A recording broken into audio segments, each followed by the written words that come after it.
husay ng bawat isa. Sigawan na yumayanig kapag nag 3 points na. Bawat bayay di patatalo, buong barangay ay suportado. Kahit ano ang mangyari, sama-sama tayo.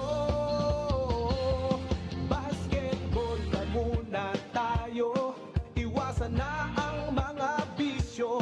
Sports ang laging iisipin, sa droga ay huwag paalipin. Buong bansa'y magsama-sama. In 5, 4, 3, 2, 1, MPBL na! MPBL na! Yan ang liga ng bawat Pilipino, sa Luzon, sa Visayas at Mindanao. MPBL na!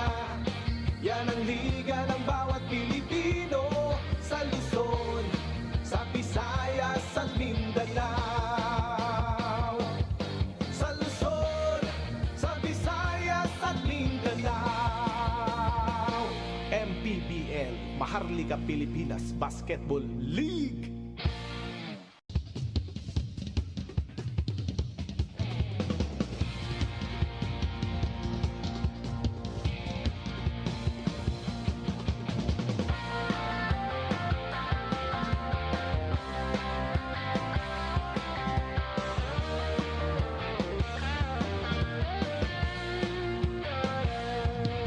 Bawat bayan ay sumasaya kapag may labay nagkakaisa.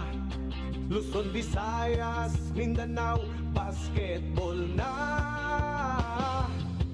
Ang bawat labay pinaghahandaan, kaya yumayanig ang bakbakan. Todo suporta ang lahat sa kanya-kanyang kupunan. Basketball na muna tayo, iwasan na ang mga bisyo. Sports ang laging iisipin, sa droga ay huwag paalipin. Buong bansa'y magsama-sama.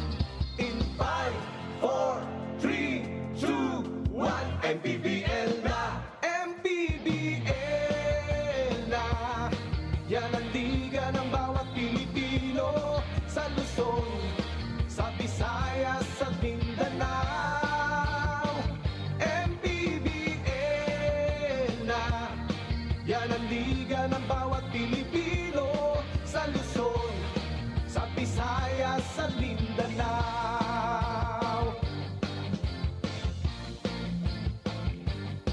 Ang bawat laban ay nakakakaba, dahil sa husay ng bawat isa. Sigawan na yumayanig kapag nag 3 points na. Bawat bayay di patatalo, buong barangay ay suportado. Kahit ano ang mangyari, sama-sama tayo. Basketball na muna tayo, iwasan na ang mga bisyo.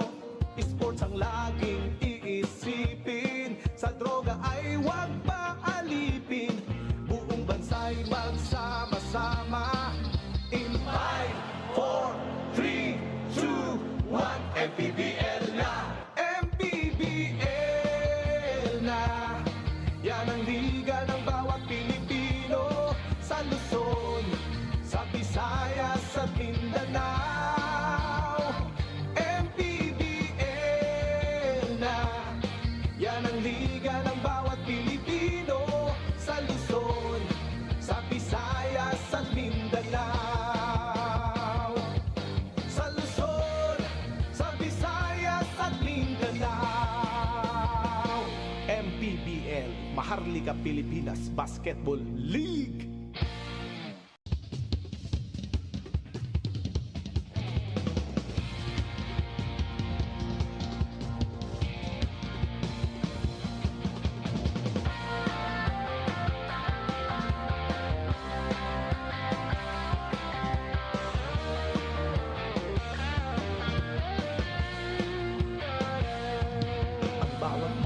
sumasaya kapag may labay nagkakaisa. Luzon, Visayas, Mindanao, basketball na. Ang bawat labay pinaghahandaan, kaya yumayanig ang bakbakan. Todo suporta ang lahat sa kanya-kanyang kupunan. Basketball na muna tayo, iwasan na ang mga bisyo. Sports ang laging iisipin, sa droga ay huwag paalipin. Buong bansa'y magsama-sama. In 5, 4, 3, 2, 1, MPBL na, MPBL na. Yan ang liga ng bawat Pilipino, sa Luzon, sa Visayas, sa Mindanao. MPBL na, yan ang liga ng bawat Pilipino, sa Luzon, sa Visayas, sa Mindanao.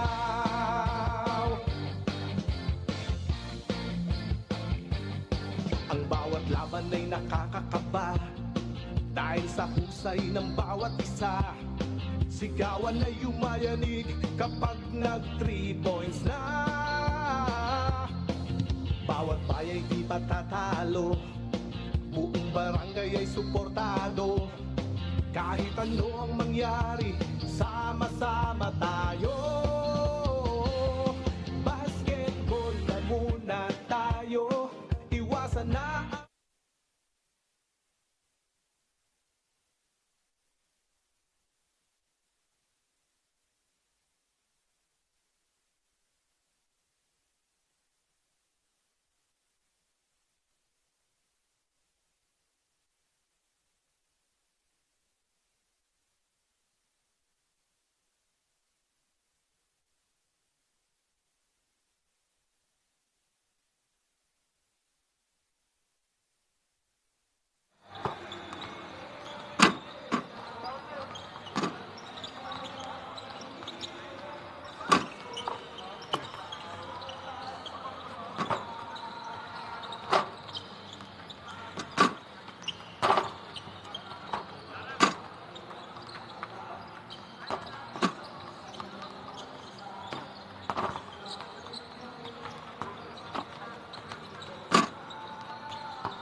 It is another beautiful day for Philippine basketball as we give you your continuing coverage of the MPBL's 6th season.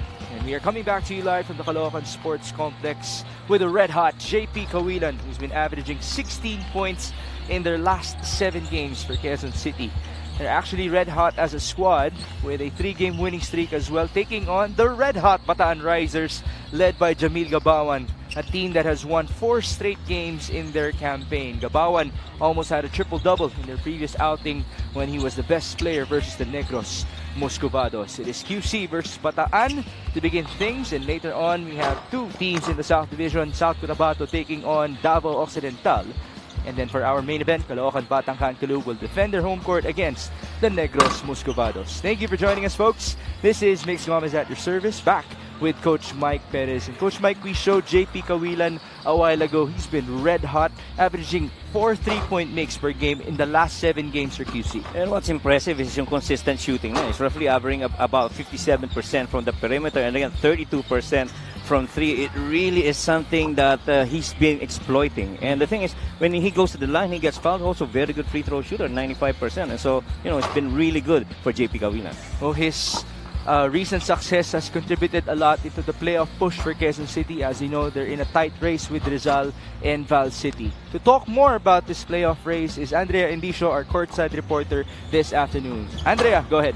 With a chance to still get into the playoffs, of course, this game and their remaining games will be tight and important para nga dito sa QC Todd Action. Pero alam nyo ba, ang sinabi sa akin ng kanilang head coach na si Coach Egay Macaraya, we love pressure. Why? Because pressure pushes you to overcome obstacles. And when you overcome obstacles, dun daw kayo mas nagiging better as a team. At yun nga daw, ang perfect example nga daw dyan ay ang kanilang team after overcoming obstacles this season. Makikita na daw natin slowly na nabibuild na yung maturity and yung bond na ng team nila in their past games. At ito daw yung gusto nilang dalhin kung makakapasok sila ng playoffs or hopefully next season. Migs, Coach Mike. There you have it. It seems like Quezon City is peaking at the right time, which is very important to go alongside the pressure that they've been handling, because as we now take a look at our team standings in the North Division, everybody will understand just how tight it is. Yeah, lalo na dito sa last seat, seat para di sa number 8 in the North Division is Rizal, Valenzuela, and QC. Right now, you could say it's Rizal who could actually drive that number 8 spot, pero Valenzuela and QC really just wanting to win the remaining games in the hope na matalo kahit isa or dalawa itong Rizal so that they get a chance for number 8. It's going to be very, very interesting. Yeah. Not to mention also the battle for home court advantage. Yeah. Seeds 4 to 7 in the North Division, so good luck to our squads. But now, we shall break down the previous outing of Quezon City Toda Action. It was yet another win, a very important win for them against Caloocan Bataan Kalug. Yeah, Quezon City again has won their last 3 games. In that game, they were really unfazed. They led after the first quarter and outscoring in the third quarter. Really consistent showing, lalo na JP Cawilan with 18 points. Rinwil had 11. Hubert Cani was really good at 10 points. But, in a game when the threes are falling and QC is limiting their opponents to 73 points, most probably it's going to be a QC win. And in this game, was 35% shooting from 3 points on a +8 3-point makes and 20 turnovers that they forced, really crucial in that one for QC. 3-point shooting is such a big thing for them because after all, they're second best in the league in terms of 3-point attempts per game. So there you have it, the previous outing of Quezon City Toda Action, as now we transition on to another red-hot team in the Bataan Risers. They defended their home court against the Negros Muscovados. Yeah, in that game they trailed 12-18 after the first quarter, but they turned on those Jets in the second quarter, taking that lead at the half. Continued to pour it on in the second half, but leading by as much as 24 eventually on that way to the win. Jeff Santos had 13, Jamil had 12 and 11, double-double for Jamil. And the Robbie had 10 points and really just control of the boards and started running the break and dominated the paint. Excellent shooting because of the paint points at 51%, more rebounds, a +10, +20 in points in the paints. And the fast break, really pretty much a credit for the fast action of itong Bataan Risers. It is the usual brand of basketball that they play when they're at home. Right, agree. It's something that they're very comfortable with. And again, yung +15 na fast break points really shows you the confidence in running the break para dito sa Bataan Risers, especially if you have really good guards, just like Robbie Durang. Speaking of confidence, these Bataan Risers featured 9 players who scored 7 or more points in that previous win versus the Muscovados. Well balanced for the Risers. Let's see if they can get win number 5 in a row against Quezon City, as now we turn you over to Miguel Pereira. Of our triple header here at the Caloocan Sports Complex.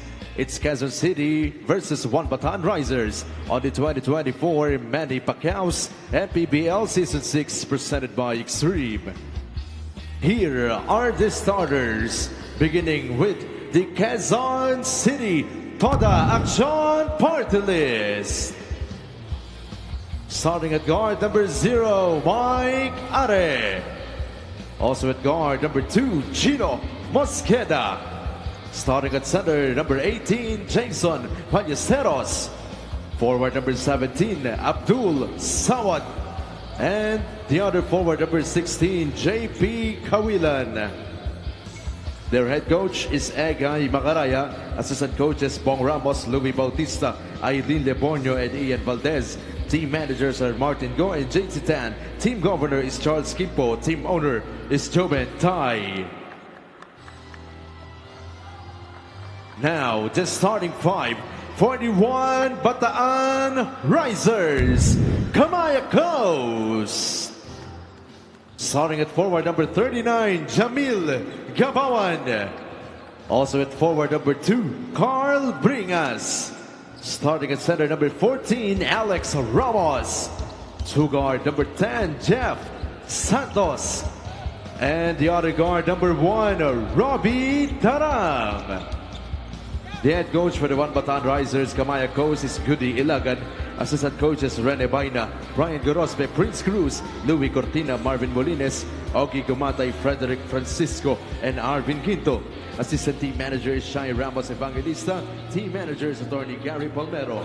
We have our starting 5s, brought to you by SportsMax, powered by PlayMax, the official online entertainment partner of the MPBL. Win to the max. Michael Are, Chino Mosqueda, Jason Ballesteros, JP Kawilan, and Abdul Sawat will begin for QC. And then we have Robbie Darang, Jeff Santos, Alex Ramos, Carl Bringas, and Jamil Gabawan for the Bataan Risers. Today we are featuring 2 of the hottest teams right now in the MPBL. Quezon City has a 3-game winning streak, while Bataan has a 4-game winning streak. As that was a nice block by Jamil Gabawan to prevent Abdul Sawat from scoring. Yeah, and they understand na fast-paced game ang gusto rin laruin itong QC. Kaya maganda tong matchup ng dalawang teams na ito. Yeah, really good guards and really capable shooters and gunners from the outside. Gabawan now giving it up onto Robbie Darang. They have 9 on the shot clock. Gabawan, nice cut. Sorry miss. Good rejection as well for Quezon City. Pero so far, kita natin, parehong nakadepensa ang tutok nitong dalawang ito. Naintindihan nila na kayang-kayang mag-execute at makascore nitong kalaban nila.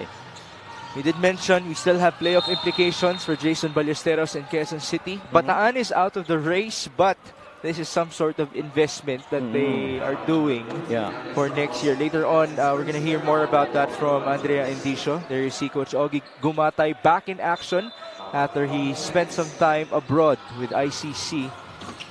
As Kawilan misfires, rebound Bringas. Darang.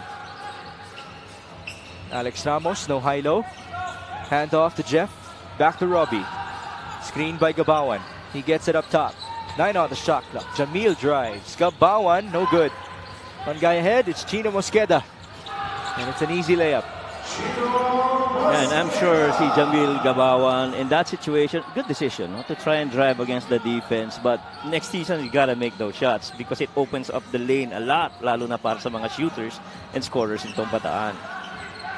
Can they go for retribution here in the next possession?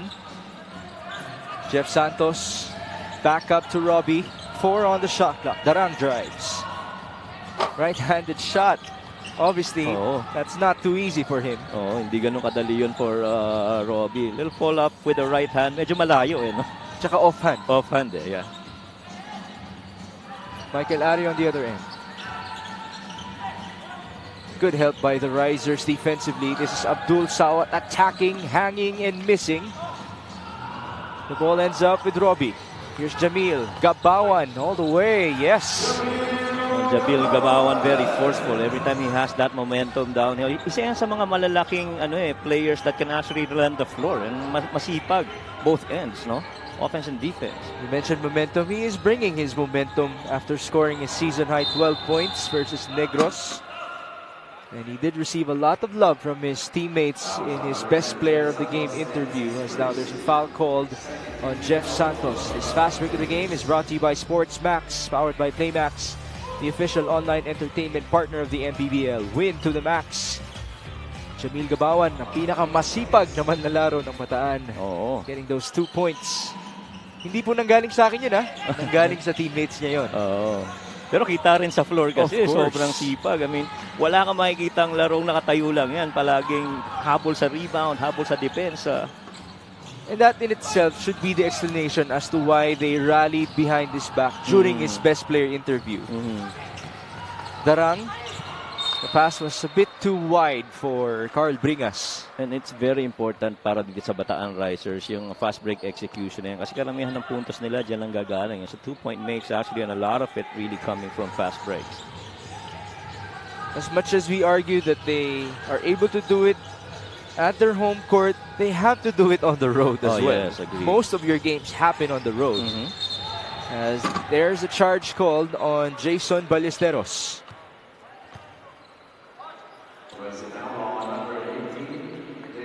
JP Kawilan, ready na namang kumanyon dun sa labas kanina. That little pin down, but medyo kumilos si Jason, trying to stop that close out by Jabil. Well, one can imagine that a lot of plays for QC will end up with Kawilan shooting with his red-hot streak. And after all, his hot performances started when Kenji Roman went down because of a calf injury. Rightfully so. It's him alongside the likes of Abdul Sawat who have stepped up for QC. Yeah, the best ability talaga is the availability, for you to come in there in the absence of the other guy. Somebody's got to step up, and doon umu-open up yung ibang avenues para sa'yo. This is Abdul Sawat also having a nice stretch for himself in the last couple of games. I'll break down his numbers later on. Almost 4 minutes gone by, and we've seen 4 total points. Kawilan, 4 on the shot clock. Step back 3, no good. And here's Robbie Darang pushing. Gabawan, cross court back to Robbie. That was a tough pass. He almost traveled, he almost went out of bounds. Saka pa atras yung pagkaka-receive. Gabawan. On to Jeff Santos. That's a walk. Yeah, that's a walk. Feeling ko nagdalawang isip din yung angle nung screen ni Jamil. Hindi niya alam kung saan siya aapak. Yeah. Sometimes it only takes a split second for you to crash offensively. Oh, napakarami nangyayari sa loob ng isang basketball game, and minsan may mga ganong situations talaga. Yes. Michael Are. Screen by Kawilan. Screen by Ballesteros. Are will pull up. Short. Back with Robbie Darang. Calling for horns. 4.5 minutes gone by. The score is 2-all. Gabawan. QC just not giving up any space. Here's the space for Jamil, which they would gladly give. Right. Maraming beses yan ang ibibigay talaga sa kanya. Outside shot, we're fine with that. Go take it. Because hindi pa naman kami ganun nakikitang marami kang naipupuntos from there. So that's something that Jamil's got to work throughout this season. Chino Mosqueta just got his second bucket as Jeff Santos could not answer back. Are we seeing the Quezon City pace right now? Well, I don't think so. Not yet. No. There's a little bit of yung speed, pero yung 3-point conversion nagmamatter pa. Right now, they haven't made any threes. So that drives their confidence. And yun nagtitrigger ng motivation sa kanila to be speeding up defensively. Right? This is Abdul Sawat scoring on his drive. I mentioned that he's been having a nice streak for himself.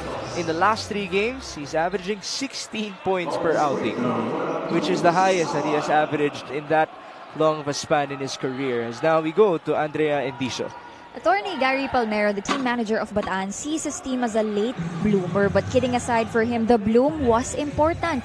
Ito kasi ang magiging basis nila on how they will form their team next season. Speaking of that, ibinahagi nga sa akin ni Attorney Gary that they will only be adding 3 guys in the roster. Ang clue lang niya, another big, a point guard, and a small forward. Of course, they want to keep the fire sa suporta ng mga Bataeños na sila rin daw biggest critic ng mga Risers. Of course, this only proves how much their supporters would want to see this team improve. Kaya naman on their end, the players are proving themselves worthy of their spot hanggang dulo. Mix, Coach Mike. You know, that's really specific from That's Andrea. It gives you an idea that the program has fast-tracked onto next year. That's right. At saka importante doon, clear sila kung ano yung mga pieces that they wanna add. Bigs, forwards, and after all, you know, Hindi lang bigs forwards. 1, 3, and 5. 1, 3, and 5. That's right. And you know, yung mga position na yun is going to be a key in, you know, on how they execute. You have really good wing guys already. You have Jeff Santos, no? You have Asason, and you know, a backup maybe to Robbie Darang is gonna be key.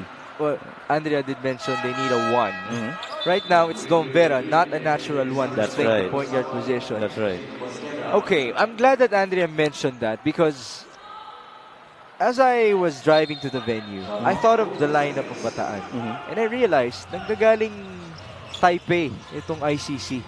Tutoy Ramirez, Coach Ogie Gumatay. There's one other guy representing the MPBL in that ICC group. That's Alfred Flores. Could be. Could be. Could be. That's right. As Mike Ares scores for QC. Yeah. I'm not saying anything. I'm pretty sure Muntinlupa loves Alfred Flores. Right. But, you know, things would make sense kung magre-reunite siya sa kanyang college coach. Yes. And, you know, possible talaga yun because you have that relationship with Coach Ogie and, you know, you want to continue that in the MPBL. And don't we want to see the Ramirez and Flores duo That's right. working together? That's right. And would be interesting yung Robbie Darang and Flores na palitan. Right. That would be interesting. JP Kawilan making a 3-pointer. That's good for Quezon City because you did mention you're waiting for their threes to drop. Right. This 3-point shot is brought to you by Extreme One-Stop Shop Appliances. This is the first make out of 3 tries for JP Kawilan, who averages making 4 threes per outing in the last 7 games. That's a pretty long stretch already for Mr. Kawilan, which is the 3rd of his campaign in our 6th season already. We have a timeout with 3 minutes to go in the opening quarter.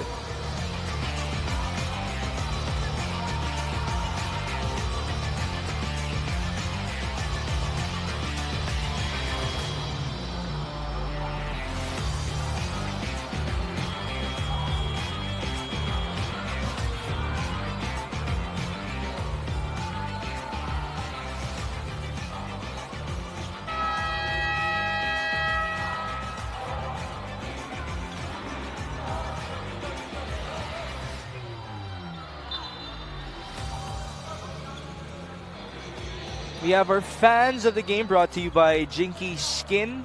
Ayan po si Miss Shai Evangelista, the assistant team manager of the Bataan Risers. I'd like to take this time to greet her son, si Aki. Happy birthday. Bukas po 2 years old na ang kanyang anak. Again, Miss Shai is the mother not only to Aki but to these Bataan Risers, taking good care of them day in and day out. Ito yung tipo mga player na makikita mo talaga sa mga mukha nila kung gaano sila ka-happy in terms of being under this management of the Risers. As Hubert Cady scores for QC. Yeah, and it's very evident in their team. This is one of the high-character teams. Nakikita mo. And so a motherly image that takes care of them, I guess, contributes a lot to that type of character then. Yves Sazon makes it worth it as he makes a 3-pointer. That's the first 3-point make of the Risers in this matchup. And that is important because the lead was already 10 a while ago. That's right. Yambing could not answer back. Rebound Sazon. Here comes the leading scorer of Bataan, averaging 12 per game. Sazon is fouled. Yeah, and it's tough to be guarding Sazon, lalo na with him on the ball. He can actually pull up threes, nakita natin, and put the ball on the floor and attack din. And so kung ikaw yung depensa, abangan mo both the shot and try to penetrate. Baseline inbound. It was not a shooting foul obtained by Yves Sazon. Back with Raymark Acuno. This is Dom Vera onto Rafi Octobre. Closing in on 2 minutes. Sazon, 4 on the shot clock. He will shoot. And he's used to that kind of moment already. Tansyado yung oras, alam yung angle na pagtitirahan, may kumpiyansang bumitaw. Tansyado rin yung tulak. Yung tulak.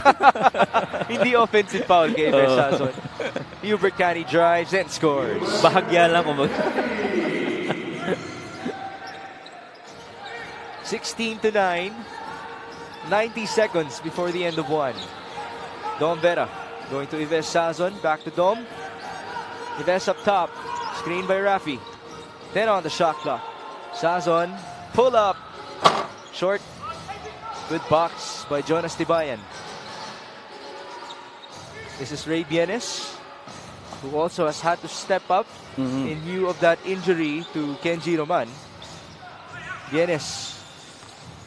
Jesalem. 8 on the shot clock. Cani. Hubert going to the corner. Baseline drive. Yambing pulls up. That's too strong. Well, both teams nagpapakita dito ng depensa later in the shot clock na nakakatira. Octobre unable to score. He thought he was fouled. To no avail for Rafi. And it looked like hindi rin siya decidido kung he will pull up or drive deeper into the lane. Just saw the coaching duo of Rene Baina and Ogie Gumatay fitting very well with Sir Goody Ilagan.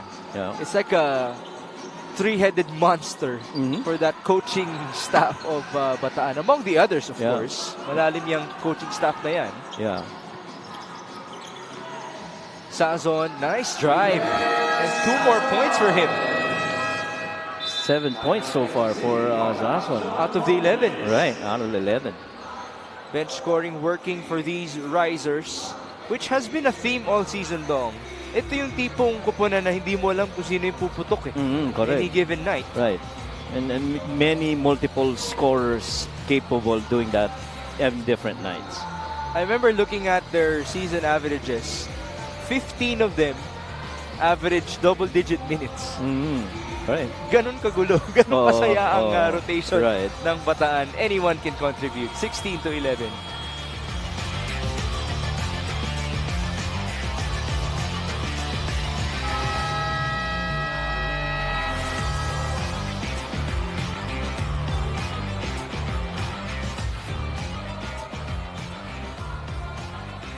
We have the 2 remaining games of Quezon City. They will go back home on September 20 to defend it against Davao Occidental.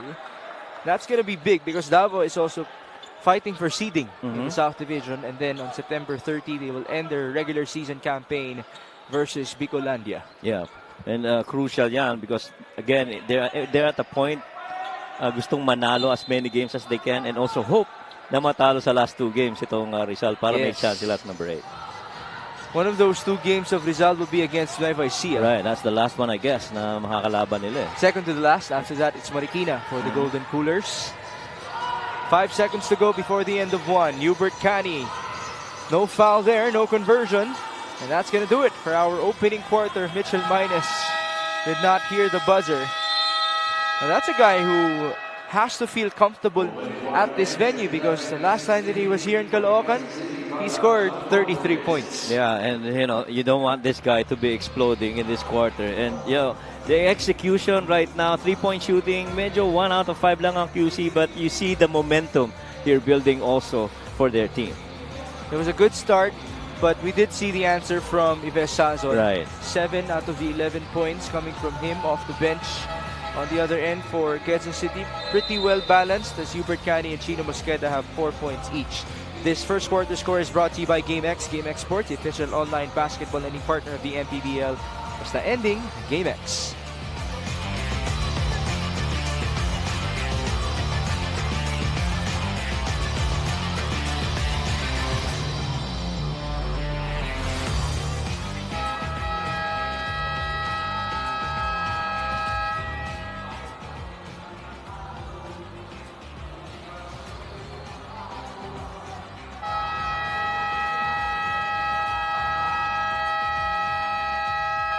Nagbabalik po ang Maharlika Pilipinas Basketball League, ang liga ng bawat Pilipino. This is Bataan versus Quezon City, the first game of your MPBL triple header on a Friday. We do hope that everybody is safe and enjoying the action. Later on, it's South Cotabato versus Davao Occidental, two very hungry teams for another victory in the MPBL. And then for our main event, it's Caloocan versus Negros. At saka may implications yun for South Cotabato and Davao. Yes. The winner is going to be, even on a tie, win over the other, lalabas eh. And as we always argue, winning against a team in your division, it's like winning 2 games. Yes. First quarter field goal story natin. Yeah, pretty much 7 out of 17 and 5 of 16 para dito sa Bataan and QC. And really, pretty okay shooting to start the quarter, but you expect this to improve as the games go along. As Yambing scores for Quezon City, sa lagay na yan, mataas na yung scoring na yan. Because remember, after the first 4 minutes, the tally was 2-all. That's right. At saka itong Bataan, I expect the numbers to even go up. They're averaging roughly about 44% field goal per game. Right now, they're only 31%. So, a little bit fluidity as the game go along would do really good para dito sa Risers. There's a miss by Acuno, and here's Hubert Cani against Dom Vera. Cani leaning in. That's good. Kung hindi pa naman experience ang tawag mo na, ewan ko na lang. He had nowhere to go. Picked up that dribble and used his footwork to eventually score on the baseline against the bigs in front of him and the guard on the side. It's 6 points already for Hubert Cani, who averages 9 per outing. It would have been higher if it wasn't for his stint with Negros. Isa siya sa mga manlalaro na umangat ang average upon transferring to another team. It's no knock to Negros, right? Because the players of Negros themselves, yung kanilang acquisitions, gumanda ang laro nila ever since the window. That's right. And I feel yung Negros, there was a time early in the season and they were peaking, but later on medyo naghahanap rin ng identity eventually, And I guess to your point, yung window nga, marami rin teams na nag-benefit dyan. 22-11. Tibayan on to Yambing against the zone of Bataan. What type of zone is this? That's a 1-2-2. They're preventing the threes actually. And trying to check the top of the key and the wings. Just as you said that Yambing fired the 3. Because of his jump shot, it allows him to do so. And that was a nice feed out to Jonas Tibayan. Ayun naman ang maganda kay Jonas Tibayan talaga. Sa ilalim, kaya makipagbungguan and, just very patient and waiting for that time to be taking those shots. Those are the first 2 points in this game of Jonas Tibayan in 5 Nice minutes. fake. Sazon, short at the corner. Rebound, Yambing. QC will try to run. Ooh, two players got tangled up. The ankles of Minus and Tibayan. Back with that zone. Yambing traveled. Sayang, the Yambing got to travel kasi that corner was already free. Just waiting si Jesalem doon. Yeah. And that's their best 3-point shooter. Right. This play of the game is brought to you by Suzuki. Yambing on the drive. There's the feed to Jonas Tibayan. Let me clear something up as we take a look at one more angle of that beautiful pass. The best 3-point shooter nowadays for QC is JP Kawilan. But percentage-wise, Jesalem still has the higher number. Right. It's, what, 36, 37%, I guess. Yeah. That's why he was elected to the 3-point shootout. That's right. Ramirez pass inside. Gabawan turnaround shot. It was short. Rebound to Bienes. QC has doubled the output of Bataan so far. Cani, nice! Yeah, good feed. Off of the spin at that. Sorry missed though by Bienes from the corner, which is his specialty. Castro giving it up to Ives Sazo. Back to James. The Astro boy picking up the foul that rolls out 2 free throws. And you see yung decisiveness nitong Bataan Risers very quickly. When they get the ball, they already either try for a shot. If it's not there, they're going to put the ball on the floor, draw a secondary defender, and kick it. The next guy does the same. So you're not surprised na ganito yung nagiging winning record nila lately. It's just, the blend of the team chemistry and the way that the players are playing.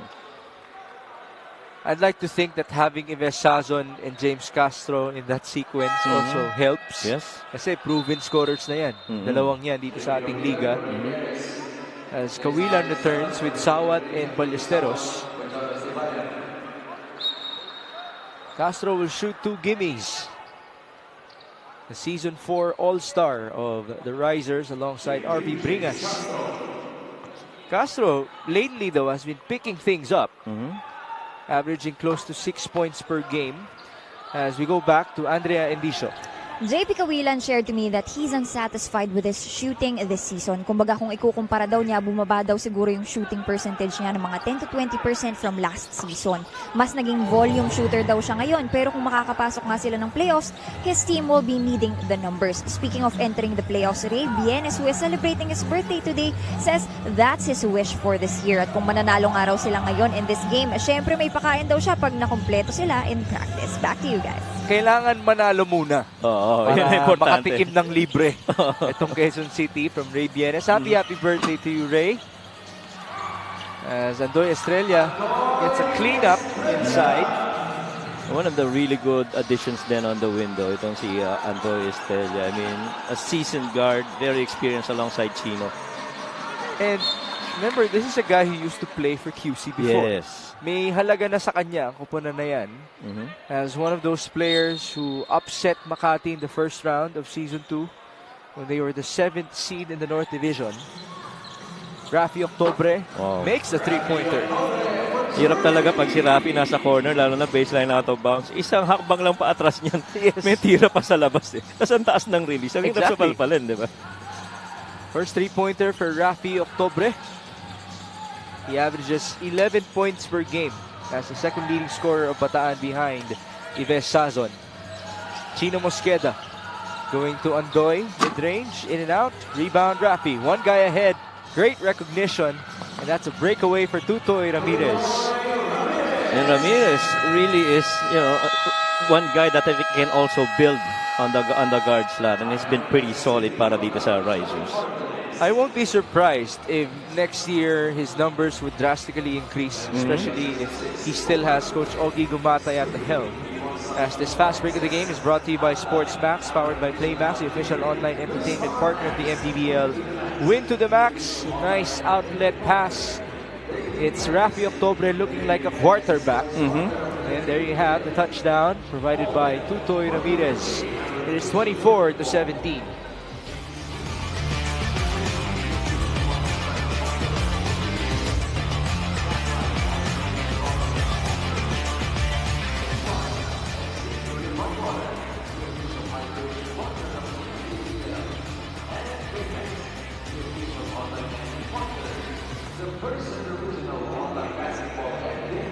So here's the previous game output of JP Kawilan.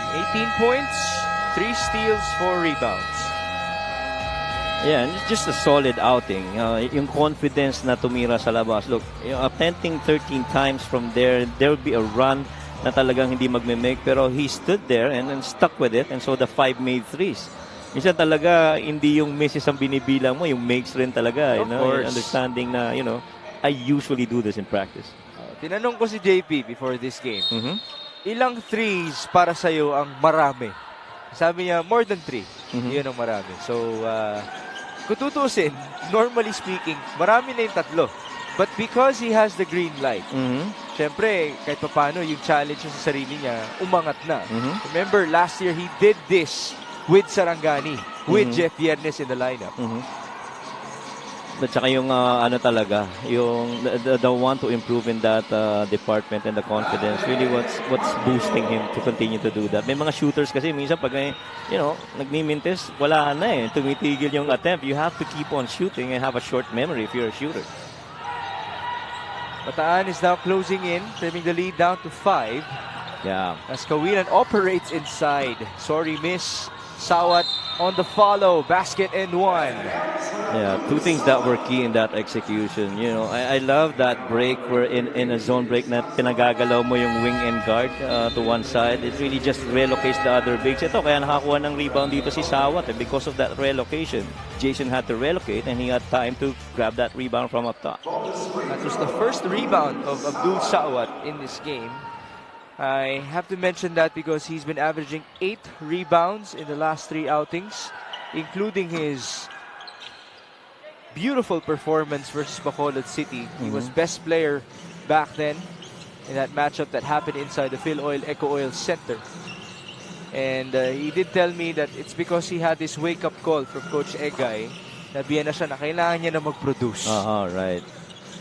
At saka, okay rin naman yung percentage niya from the field, almost 49-50% from the perimeter, and that's something he's gotta build on and continue, lalo na yung mga shooters nila from the outside pag hindi pa nagkaka-connect. It's also a nice opportunity for him because in terms of scoring, QC hasn't been known for that. This season, they're third to the last in the league, only averaging 73.5 points per game. So it would give you an idea na bumabangko sila sa kanilang depensa. But then again, in basketball, it's a game kung saan pataasan ang scoring. Right. And it has to come from certain people. Right. And isa na siya doon. No? Points in the paint, pang 28 sila in that department. They're only getting 29 points per game from there. And so, you like to think more perimeter and paint action para dito involving si Sawat. He continues to be aggressive. Abdul Sawat will now proceed to the line. This guy has a nice story. I remember him transferring to UE. He was in Team B. He wasn't even a big name. Hindi ko siya masyado napapansin nun eh. And then, fast forward to 4 years later after the pandemic. Last year, he was the team captain of the UE Red Warriors. And for him to have been a part of a Fantastic Four. Yun ang tinatawag namin sa kanila nun eh. Fantastic Four. Sina Remogat, Momo Way, Jack Cruz Dumont, and Abdul Sawat. For him to be a part of that list, that's a big testament to his improvement along the years. Yeah. And you really just gotta stay the course. Lalo na as you move from level to level in playing the game of basketball, and taking exception to how you can build on your skill and your craft. This is Tutoy Ramirez at the line. Some people know him as Adrian Ramirez. Normally a 76% free throw shooter. Very solid from the line. 2 for 2. For Tutoy himself. I just realized I still haven't asked him why his nickname is Tutoy. That's interesting. Or maybe Andrea could ask him for us. Kasi parang layo no? Layo sa name niya. As now, it's Abdul Sawat fighting for that basket to count. But it is a charge. Ayun, gusto nang review ni Abdul. Sayang naman yung 2 points.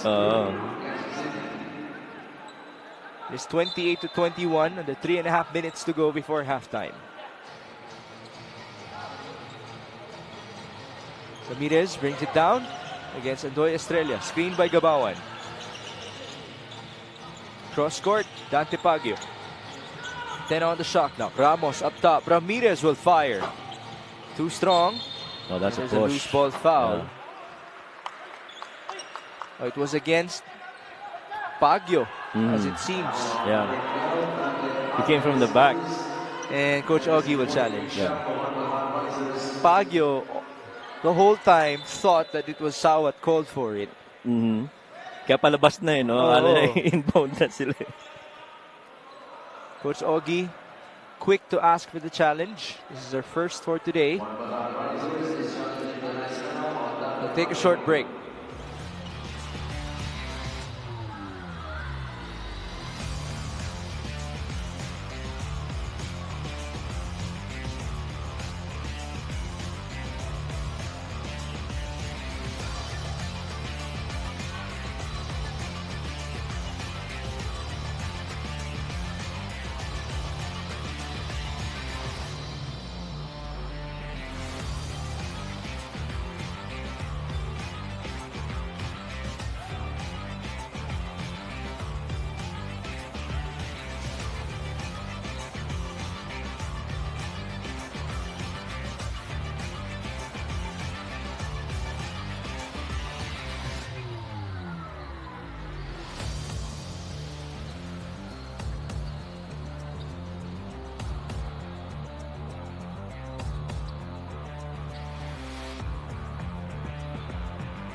On review, the challenge was successful. There is no foul, resulting to a jump ball. Challenge successful for Coach Ogie Gumatay. At tama rin si Dante Pagyo. Ayan, no? Wala naman siyang ginawa. Oh, yeah.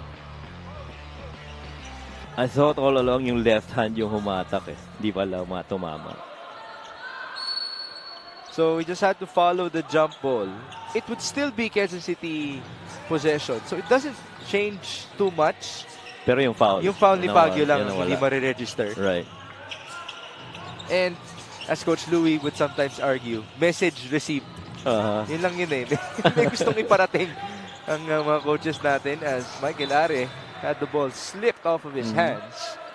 Dapat papatent na kay Coach Louie yun eh. Message received. Message received. Daming patent dyan kay Coach Louie. Coach Louie pa ba? Shout out to you, Coach Lou. Hi, Coach Lou. 28-21. Pin down. Castro. It's Alex Ramos with 10 to work with. He gets it back.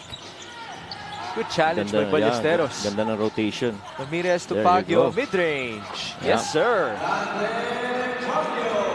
And Pagyo is one of those guys na you don't want to leave out in the open. He's a 58% perimeter shooter, and that close with that good touch, you have to be on him to make that challenge. 58% is quite high. Mm-hmm.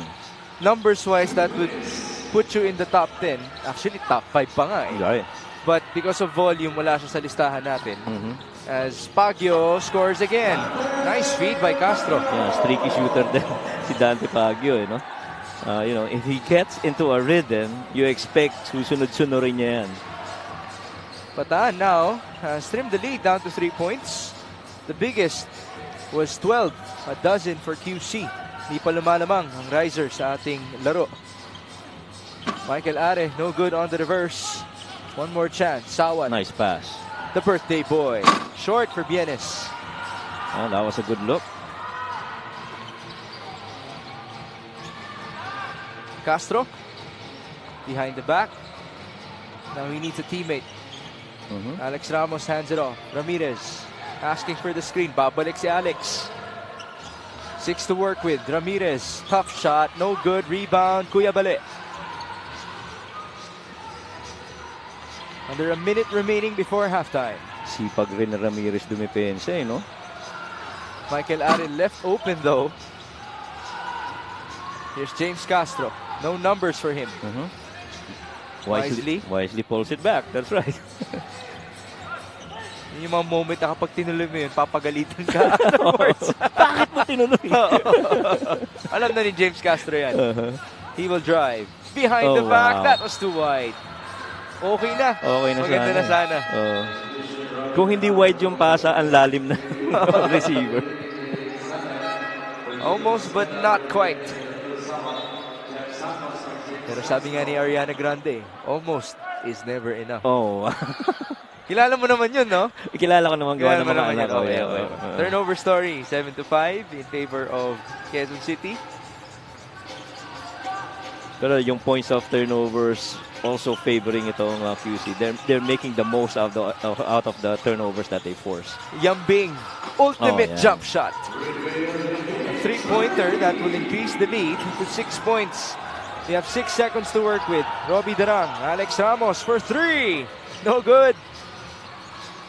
The ball is loose. Robbie will lose time, and so it's going to be a 2-possession game at halftime.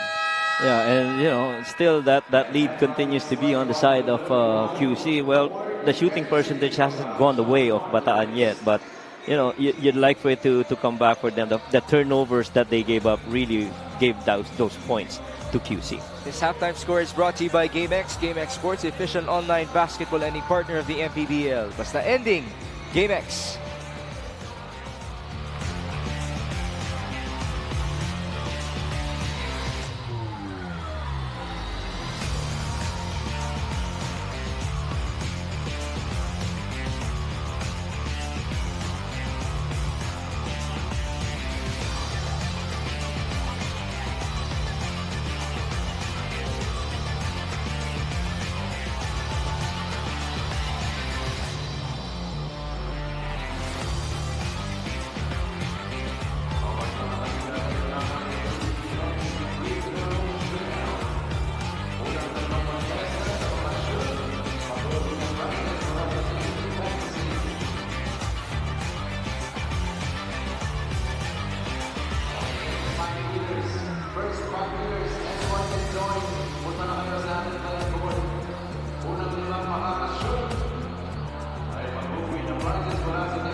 We are at halftime for Quezon City versus Bataan, the battle between two red-hot teams with respective streaks. It's 3 straight wins for QC and 4 straight for the Risers in the past couple of outings. So far, it's Quezon City looking good. They have led in the first 20 minutes. Yeah, and both teams actually shooting well below their usual percentage. But, you know, pretty decent na rin at 38 at 34%. A couple of guys really doing good para dito sa Bataan and QC respectively. It's Baguio and Akani who's been perfect from the field. But you look at the turnovers and the points of turnovers, that really is a huge difference right there. 7 turnovers forced on Bataan and 9 points that QC took out of it. And bumawi naman itong Bataan pagdating sa fast break point. Every time they have a run, they try and go for it. That really is their identity after all. Yeah. We mostly saw that stretch at the middle part of the first half kung saan naibalik ng Bataan ang kalamangan back into 1 possession worth. But now it's 2 possessions as Abdul Sawat leads the way for QC with 7. It's 6, 5, and 4 respectively for Kani, Yambing, and Mosqueda. As mentioned by Andrea, today is Ray Bienes' birthday. They would want to celebrate after this game if they get the victory. On the other end, Ives Sazon had 7 in the opening quarter. That's right. And he was quiet in the second quarter. Dante Baguio follows him with 6, and it's 7 combined for Adrian Ramirez and Rafi Octobre. Well, Dante Baguio going 3 out of 3 from the perimeter in that 6-point output in the first half. So aangat pa yung kanyang 58% average. Tataas pa yan. Second half, now in Caloocan. This is Mix Gomez alongside Coach Mike Perez and Andrea Indicio. Tomorrow, the games will happen in Pampanga. To my knowledge, in the Angeles University Foundation Gym. Sa AUF. Ang OG, home court ng Pampanga Dong or Giant Lanterns. But in order to be sure, check out the MPBL website and further announcements on our social media pages. That's going to be one heck of a homecoming for Pampanga if ever. There's a loose ball foul. That's the game against Quezon. Yes. Yeah, that's the last game of Pampanga, diba? Tama. Yeah, that's against Quezon. A lot at stake, especially for the Huskers. Oh, yes. They're looking for the number 1 seed in the South. Zamboanga's at their tail. Right. And JC Marcelino is back. So if they lose tomorrow, then they will be both at 20 and 6. Ang maganda sa Quezon, naitalo nila or natalo nila ang Zamboanga Right. our regular season. So kung tie win over the other, Yes. still remains at 1. Laking bagay, no? No court laking bagay. advantage. Yeah. Abdul Sawat. Operating against Jamil Gabawan. Sawat. Nice. It's a fishing expedition for him. That's right. Nakita mo si Jason Ballesteros talaga is really a big man that waits for those rebounds. He's not really a post-up guy. Kanina meron na siyang matchup advantage against Santos, but you know, didn't go for it and waited for the create. But he's an all-star at that role. Right, agree. Jason Ballesteros has only reached double figures twice this season. And yet, he's number 5 in rebounding and number 4 in shot blocking. That's why it wasn't a question as to him being an all-star. As this free throw is brought to you by Extreme Appliances, ang subok at kumpletong appliance brand ng Pilipinas. At saka hindi siya basta tumitira. He sizes up how close he is. Kaya mataas ang shooting percentage. Again, to your point, katulad kay Baguio, not much volume, but you know, you see the efficiency. You want to talk about volume kay Ballesteros? His average is 3 shot attempts per game. Wow. That's it. For a big man, no? And for an all-star. For an all-star, that's right.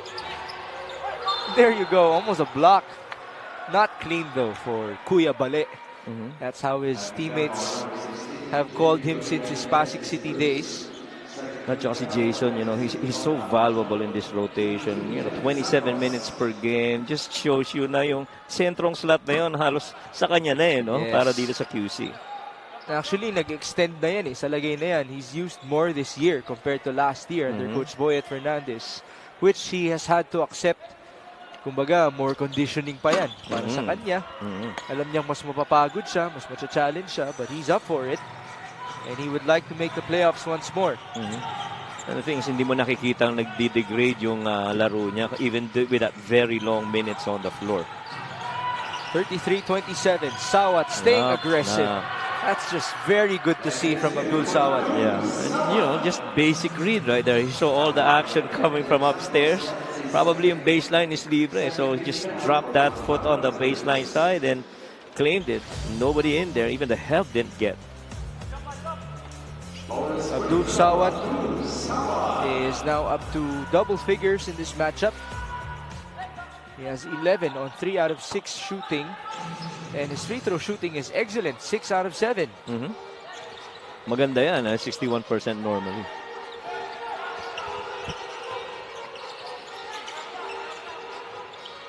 It's a three-pointer for Jeff Santos. No good.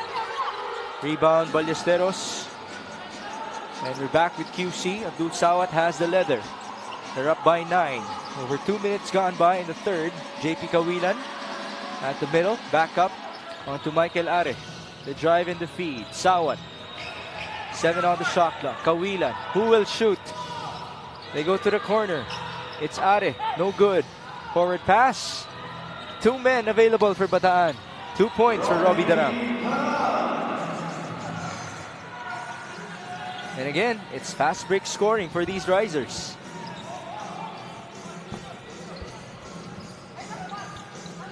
That's a total of 12 fast break points now for Bataan.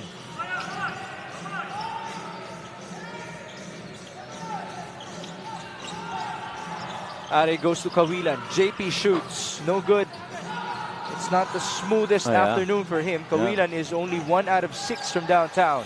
Baka yung lamig nitong venue ng Caloocan na-apektuhan yung shooting hand, no? 36-29. Robbie Darang to the corner. Sazon. The pull-up. In and out. Kawilan pushing. It's Michael Are. 2-on-1. The lob. Not the best of angles for Yambing. That could have been an alley-oop for us. Right. Pero ang ganda ng deflection ni Robbie Darang. He anticipated. He saw Rinwell the other side. Actually, it wasn't also too easy for Michael Are to have delivered that pass because they came from the same angle, right? The same side of the court. Yeah, tsaka yung spacing medyo dikit eh. Octobre. No good. Rebound Yambing. Abdul Sawat. 1-2. Another foul. 2 more free throws. These will be free throws 8 and 9 for Abdul Sawat. Yeah, laking bagay talaga pagka yung rim runners mo have really good footwork and control, lalo na in a fast break. You have Octubre right there in front of you, pero naiwasan pa rin, And then to try to rip under para makakuha ng foul. Sawat has a chance to reach 14 points. He also has had to adjust to the 3 position. His original was power forward back in his collegiate days. But as you can see, he's not the tallest. Lalo na kung may pangarap kang umabot ng PBA, mas malalaki pa ang mga manlalaro doon. We've seen conversions like that. Rafi Verano did it last year when he was with the Quezon Huskers. Meron pa ba? Top of mind. But you get my point. Yeah. Minsan kasi you try and move up pieces, in your team, and Sawat, you try and qualify then as a coach who could play the perimeter and got really good the shot attempts from out there, and footwork I guess is also a factor that you try to develop, and I feel that Sawat is a work in progress pero he's doing real good. Maganda rin talaga yung yung combination ng Sawat, Yambing at Kawilan. Right. Kasi lahat sila pwede mo ipagpalit. That's right. Jeff Santos misfires. That's an absolute push. And of course, Yambing had to sell it to us. Hindi naman ganun kahirap ibenta rin. Ang laki niya eh. Tapos lumipad ng kasi ganun. tumalsik na siya. Pagbaba niya, he could have stayed on his feet. Right. He chose to fall down. It was a charge after all. Well, that was to close the deal. Yeah. Para sigurado. Sigurado na. 38-29. Sawat will pull up. He's feeling that looks it. good, right? In and out though. I've had a good line. Here's Robbie Darang. Cross court, Jeff Santos. Baseline. Good shot down by Abdul. Darang. Now Alex Ramos gives it up to Rafi. Back to Alex. Almost a steal. Ramos bit awkward there, but it worked out for him. But thankfully for him, he was able to regain control and put that through the glass. Dalawa yung nag-slip no? I'd like to think na kay Rafi talaga yung pasa na yun because it's a 3. So it's 4 points now for Alex Ramos in this game, which is good because he's been getting more rebounds compared to scoring in their previous outings. It's not necessarily bad, but you'd want to see him score as well. That's right. As Yambing scores for QC.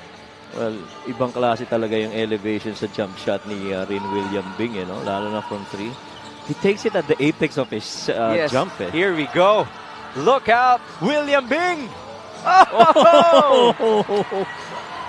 A sorry miss on the jam. And now he's called for a foul. Yeah. Yan ang literal na double black eye. My goodness. It's very unfortunate.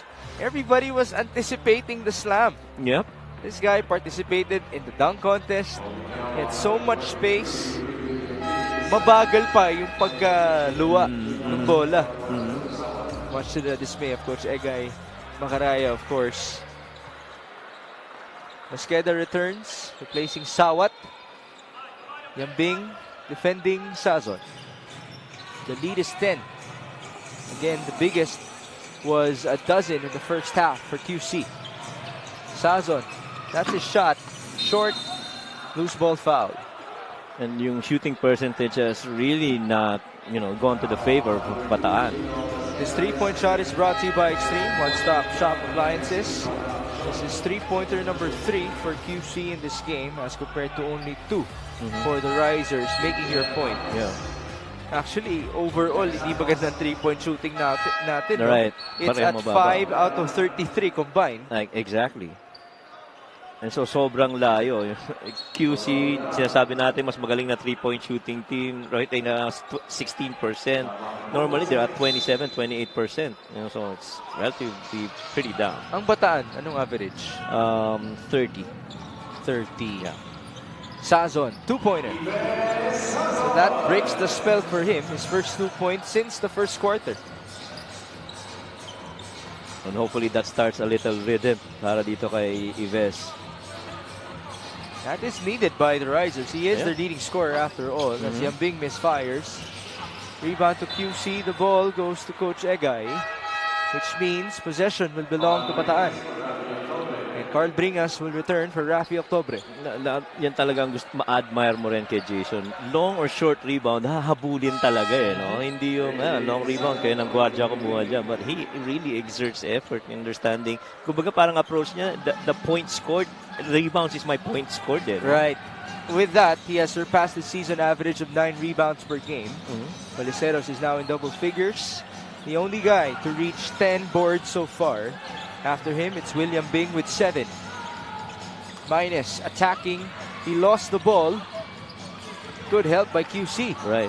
Good read too on the tendencies of Mitch. Didn't get the baseline. He most probably was going to spin middle. It's Chino Mosqueda kicking it out. Ball tapped away by Ives Sazon. Veterano rin talaga si Chino. Inside, deflected yung pasa niya, pero he understood, that's on me, and I'm gonna make it up. And he kept nodding his head, in recognition. Now Kenji Roman, who came off of a calf injury, now checks in for JP Kawilan.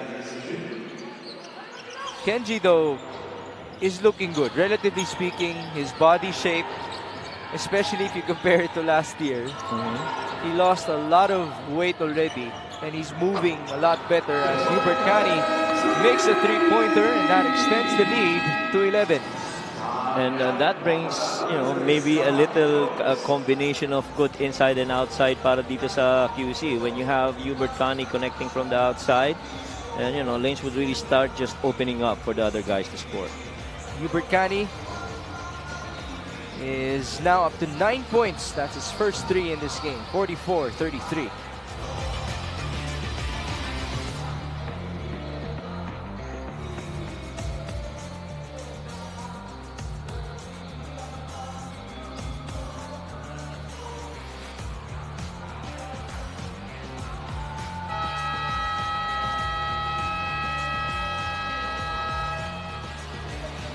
Hubert Cani versus Caloocan scored in double figures, all in the second half with 4 rebounds and 5 assists.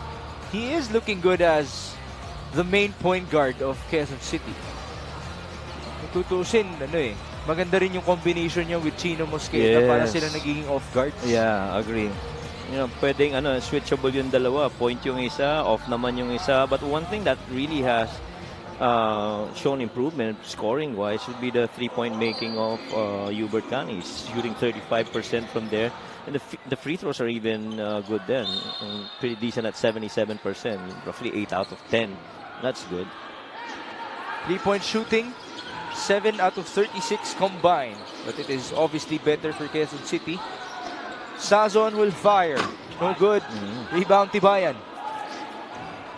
And that percentage has gone down para dito kay Ives Sazon after a really hot start in the first. Now, since we mentioned that QC is number 2 in the league in 3-point attempts, do you actually have their average attempts per game as Kenji Roman scores inside basket and one? Yeah, they average roughly about 31 attempts per game and roughly about 9 makes. Yeah, so they're on pace. Yeah, volume 3s talaga. How about that? Kenji Roman able to deliver the goods. I mentioned he's in better shape this year.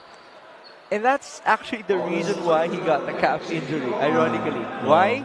It's because when he started feeling good, pinush niya yung sarili niya. Siyempre, ganado, di ba? Tuloy-tuloy yung conditioning. Yun, medyo napuwersa. And thus the calf injury. But he's good. He's good. He's back for QC. That's what matters the most. As now there's an unspoke called on Dom Vera. It seems like he held on to Hubert Cani. Dom Vera right now, how many scores does he have? What are you looking for? Score? Wala pa. He hasn't 0 scored points. yet. Yeah, he hasn't scored. He hasn't 0 even attempts yet, right? And you'd like to think that Dom is better than that. He's primarily a scorer, right? Yeah, but it could be one of his adjustments because he's playing the point guard position, not his natural position. That's right. Tinanong ko siya kung papabiliin kita, wala kang pakialam sa game plan ninyo. Kung sino man ang available teammates mo, ano pipiliin mo? Sabi niya, shooting guard pa rin. Ayun, ninawakan ang shorts ni Chino Mosqueda. Normally, sa pick-up game, makakalusot ka sa ganun Pag ayaw mong tinatakbuhan ka. So, I'd like to think maraming beses ka na nakalusot sa ganun. Oo naman, Coach Mike. Nag-transition na ako sa Tito Gaming Pero sa MPBL, hindi pwede Tito Gaming. Meron tayo dito mga 40-year-old na condition pa rin. Chino Mosqueda drives and feeds. Good nice move, play. Good pass. There's the duo for you. Exactly. And we were talking about it. Pwedeng interchangeable yung dalawa. I attack, you flare away, or you dive. And exactly what happened there. You were just fanning away. Biggest lead extended now to 17 by QC. And this is just relentless defense. Totoo. Against Bataan. Risers taking their time. 6 on the shot clock. Ramirez. It's a steal. Roman can look forward, but Tibayan had his back turned against Kenji. Hubert Cani giving it back to Chino Mosqueda. Cani, screen. Remember, he's feeding it. Just short. Steal Storia +5 for QC. Mitchell minus. That guy hasn't found his groove. Right. And there hasn't been so much points in the paints for them. Minus hasn't even shot the ball. Even once, as Ramirez scores for them. Yeah, kasi every time na he's tried to dribble penetrate at times, pero nasasarahan kaya he's forced to pass off. Which means the scouting for QC is successful. Mosqueda cross court. JJ Jesalem, short. Rebound minus. Can he finally give us an attempt? Mitchell goes all the way. There you go. Yeah. That's more like it. And Hubert, bit in to try and take that ball away. And just a little rip through by Mitch to get away from that defense. The lead is 13, 45 seconds. Jesalem again. Same result. That's a pull by Baguio. Kasi masipag rin humabol sa mga long rebounds ang QC. We were talking about it, Jason, and even Tibayan and Kenji could do that too. Hindi naman nagkukulang sa kasipagan Quezon City to the action. In fact, that is what I have observed with their team all season long in terms of defense, yung disiplina, yung tamang gawain, nandyan yan eh.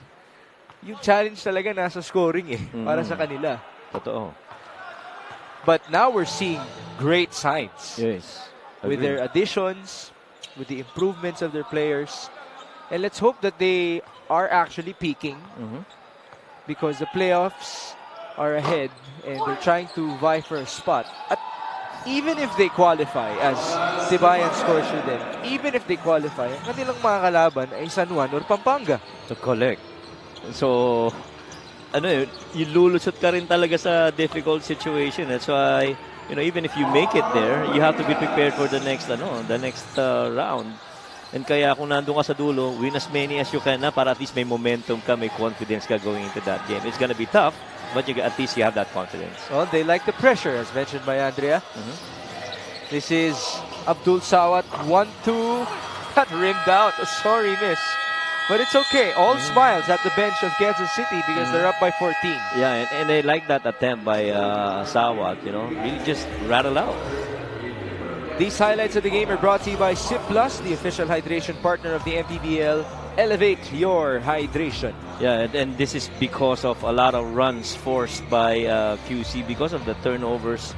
11 actually that they forced on Bataan, to which they got 13 points out of it. And let's face it, the threes not falling for Bataan, not really helping their cause at all. And this 1-2 combination of Hubert Cani and Chino Mosqueda, really good. If this works in the fourth, it's got to be more defensive that's needed for Bataan. It is 53-39. This third quarter score is brought to you by GameX. GameX Sports, the official online basketball lending partner of the MPBL. Basta ending, GameX.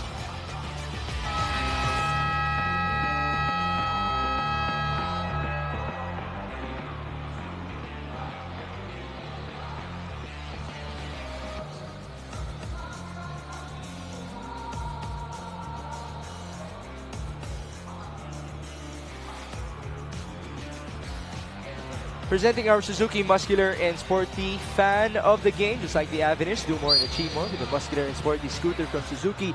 The Avenus, oras na para magmotor. I assume that she is a fan of Quezon City because she is sitting behind their bench and their team is up by 14.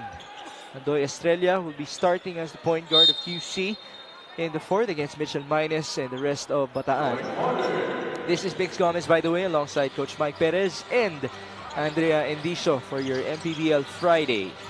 Yeah, and see the production right there. That third quarter was a good pickup for QC, forcing more turnovers and getting an open throw out of it. And importante para dito sa Bataan, fourth quarter na to, bawi tayo para at least we try and come back.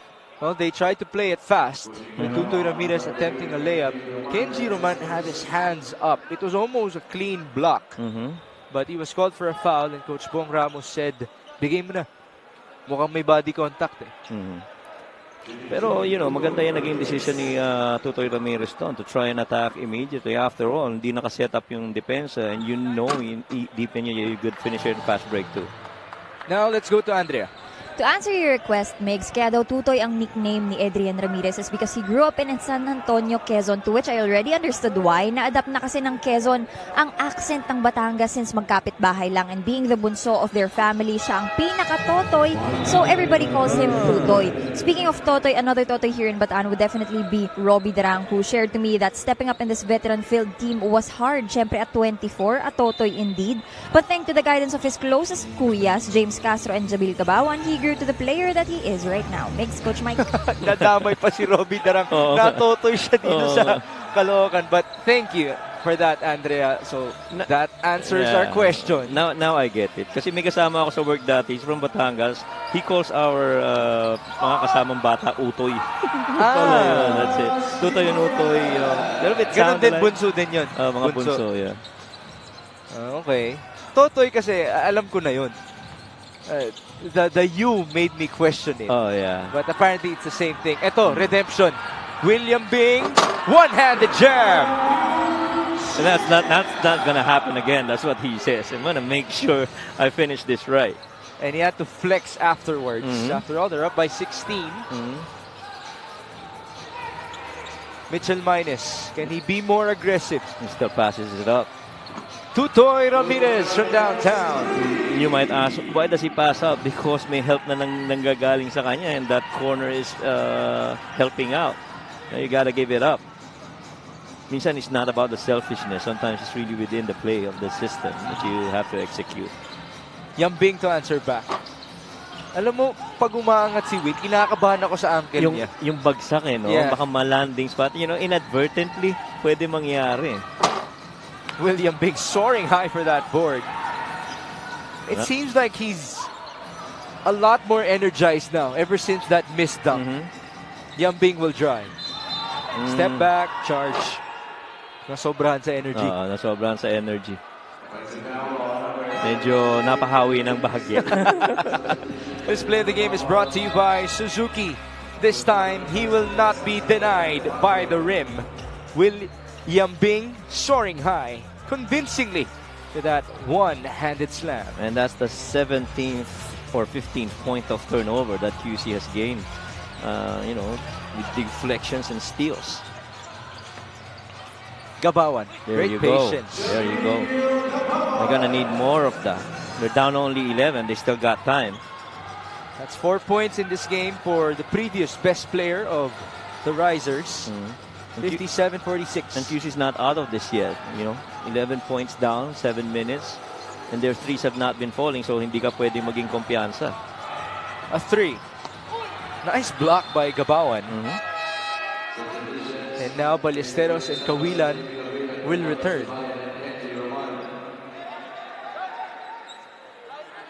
So we're back with the trio of Kawilan, Sawat, and Yambing. Joining Are and Kuya Bale. 7 on the shot clock. Bounce pass to Abdul. No good. Rebound Ballesteros. Wow. Hirap rin talaga pagka height no? Yambing. Yeah. A three-pointer. Yes, 13 now. And again, apex of the jump no? Saka nire-release. And somehow, I guess, dun yung comfort niya talaga. And he's making those threes. Sazon, nice feed onto Gabawan. Sorry miss though. He was definitely bothered by Jason Ballesteros. An 8-point advantage. Make it 10. Check that. It's now a 14-point advantage. The score is 60-46. At saka either way, no? Pag panakita mo yung takbo na yun, pwedeng layup ni Are, pwede ring 3 sa corner ni Kawilan. Either way, you're gonna score most probably in that sequence. This was the coast-to-coast move of Michael Are. Nobody stopped him. And so it's 2 points for the point guard himself. Michael Are now has 6 in total.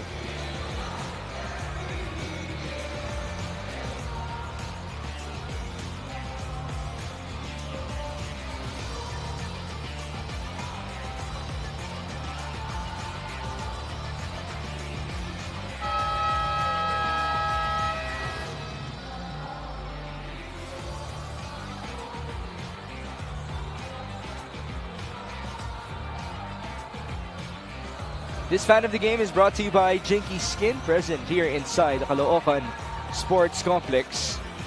We do thank you for joining us. This is Mix Comments alongside Coach Mike Perez and our other Jinky Beauty and Andrea Indicio. Ayan, we have more Jinky Beauties present in our venue.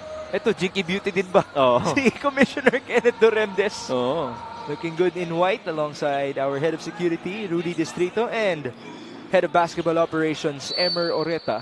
Kita ninyo, naka-jacket. Oo nga. Malamig talaga dito Malamig sa talaga Caloocan. dito. Hindi ko nga nakilala si Com kanina when I went out to check something. Sabi ko, Com, di ko kayo nakilala. Ang tangkad nyo talaga. Naka-hoodie pa kayo. 62-46. Nice fake. Sazon would pull up. That bounces in.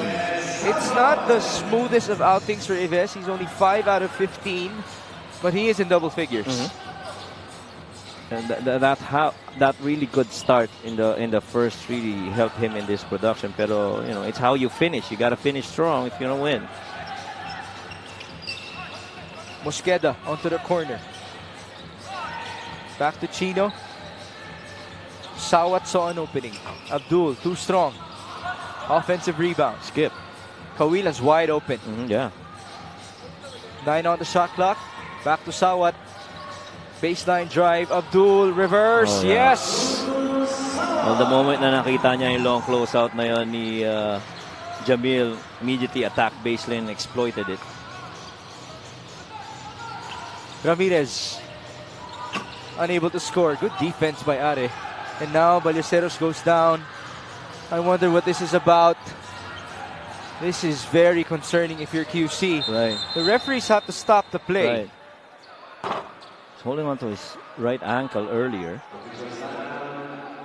And this is the last thing that you would want to happen. You're pushing for the playoffs.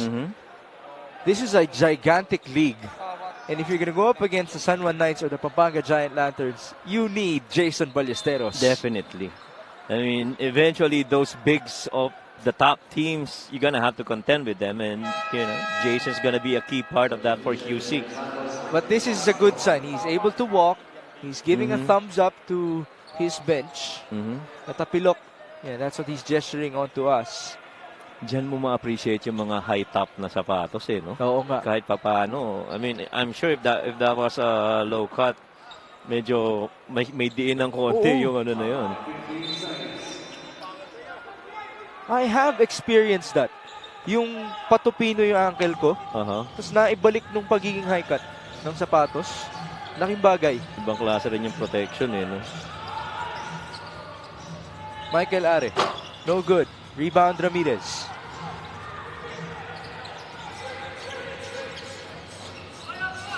Sazon for 3. Short. Yeah, that's a push by Sawat. But he's arguing that he got hit first. Robbie Darang will now return for the Totoy of Quezon in Totoy Ramirez. So it's one Totoy replacing another.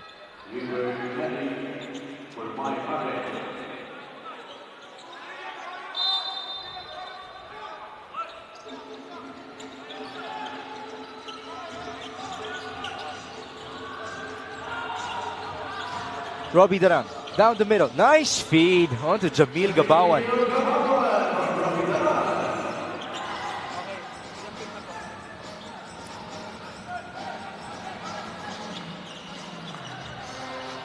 (64-50). We're halfway done in the fourth frame.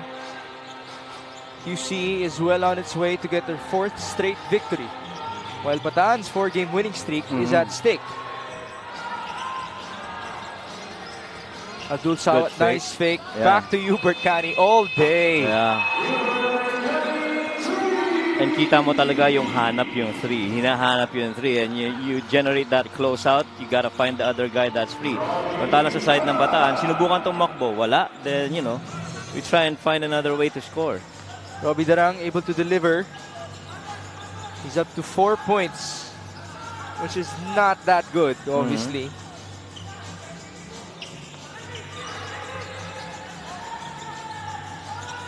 Hubert Cani.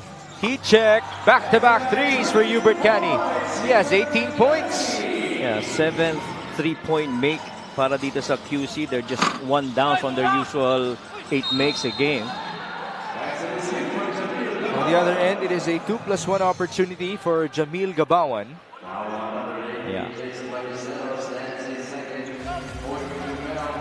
Let's see it. Nice box. Tamang tulak lang against Jason Ballesteros. Tsaka kailangan mo rin talaga gawin yun dahil ang haba ni Jason eh. How about this ball movement though? Hubert Cani, almost the same spot. And that pass again coming from Chino. This free throw is brought to you by Extreme Appliances, ang subok at kompletong appliance brand ng Pilipinas. The board hoarded by Jason Ballesteros. That is number 13 for him. And he picked up the foul. Bataan was actually doing a good job of, controlling yung 3-point makes ng yung 1-2-2 defense na yun really made it difficult for QC to come up with a good make from there. Pero hindi rin nila na-control yung turnovers eh. And so, points of turnovers, dun sila medyo nabaon. They are -9 in that department. Bataan normally is dead last in the league in turnovers. Right. They average the most, 16. In this game, relatively speaking, they have 12. So, that's better. That's better, But QC only has 8. That's right. So, it's a cleaner game by the guys in white. As Sazon misfires, rebound, Ballesteros Wow. again. That is number 14 for him. Back with Hubert Cani, who has tied his season high of 18 points, which he scored versus San Juan at the earlier part of our campaign. Hubert off of the switch. He will dance. Pass inside. Nice pass. recognition. Kaya ganun kataas ang percentage. No? Talagang inaantay yung spot na okay para sa akin tong tira na to. 16 assists for Quezon City. Nice block by Ballesteros. A 3 for Rafi, no good. Ball out of bounds. Jonas Tibayan will now check in at magpapahinga na si Jason Ballesteros. And for all you know, kanina yung report ni Andrea that they're looking for a 1, 3, and 5. That one spot could be because of the turnovers that they actually commit in a game para dito sa Risers.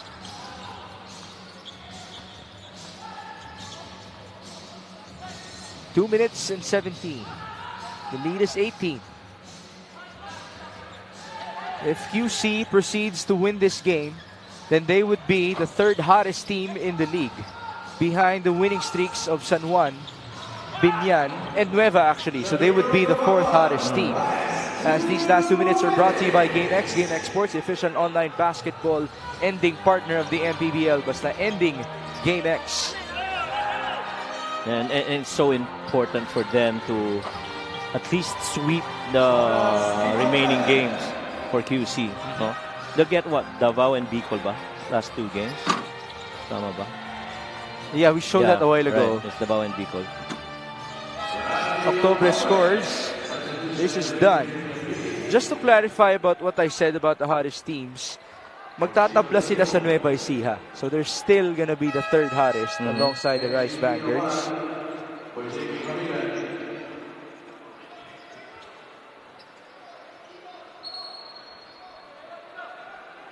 Hubert Cani is getting ready to inbound. And Chino goes out. He has Tibayan, Yambing, Roman, and a new guy for them. Jersey number 4. That is Ladimo. Gino Ladimo for Quezon City. Here he is. Gino. 2 points. You know, if you would look at his statistics, Ladimo only averages 9 minutes played, but he averages 9 points per game. Wow. Pretty good, huh? Taas nun, Taas nun. Almost a point per minute. Which means, in the limited minutes that he gets to play, Actually, scorer scorer talaga. talaga. Role niya. Yeah. May mga ganun eh. Sa NBA, I remember Quinn Cook had that role when he was with the Warriors. Right. Ang dami niyang nai-score in the last 2 minutes of garbage time. And this has been really more to the trend of games for QC. Above 74 points scored, and the opponents limiting them to below 73. And just really good defensive game here for QC. It's their identity. Yeah. Bataan tried to push with their own identity, but they were shut down as Sazon misfires. Yves Sazon shooting is 5 out of 19 in this game. At sa lagay na yun, siya na ang leading scorer ng Bataan, tied with Tutoy Ramirez. So, that's it. QC, I wonder who will take the turnover, or if Yambing will still shoot. Pass. Yeah, ibibigay niya yan. Pass Ibibigay rin. pa ni Tibayan. It's Kenji Roman who will be awarded the turnover. taking that for the team. Yeah. May ano naman may free dinner sila mula kay Ray tama Bienes naman. diba? Tama naman. Alam mo yan na maganda pagka first game ka no? Yung bonding moment Oo ng naman. team. No? Afterwards, di dinner kayo. Dinner, kwentuhan. Rightfully so, Friday ngayon. Right. Happy Biyernes kay Ray Bienes. Yun na nga. Happy birthday to you, sir. Happy birthday.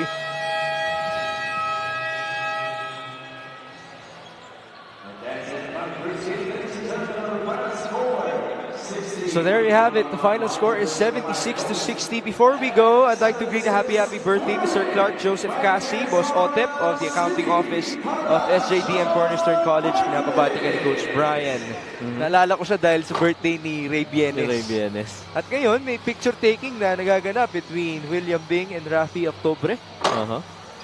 I do not know why.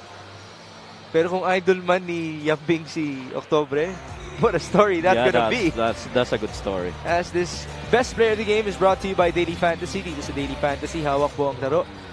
Kinailangang itigil ang ating picture taking dahil dadalhin na po natin si William Bing papunta kay Andrea Embisio. As he gets ready for his best player of the game interview, Yambing had to flex onto the crowd after his one-handed jam. Much to our delight after he missed his first attempt in the third quarter. It is 4 straight victories for QC. They're tied as the third hottest team in the league now, with Nueva Ecija behind San Juan and Binyan. This final score is brought to you by GameX. GameX Sports, the official online basketball and a partner of the MPBL. Basta ending, GameX. Let's go to Andrea. Thank you, Migs. Our daily fantasy best player of this game is Will Yambing. First of all, congratulations, Will. Na-notice namin na in this game, yung confidence mo significantly increased, especially after that dunk na ginawa mo a while ago. After ba ng All-Star game, yun ba yung reason sa pag-angat ng confidence mo o meron pang iba? Galing ako sa All-Star game. Malaking experience sa akin na dagdag confidence din sa akin sa game. At in this game, hindi nyo pinalamang ang Bataan. Naramdaman namin yung fire o yung init sa laro ninyo. Is it because nakaset na yung mata nyo sa chance na makapasok sa playoffs? Yun nga ang sinasabi ng coaches namin na focus kami sa game. Huwag mo na isipin yung mga upcoming games. Focus kami dito sa Bataan kasi very important to na game. At nakita nga namin ang focus ninyo sa larong ito. Meron ka bang gustong batiin o pasalamatan? Go ahead.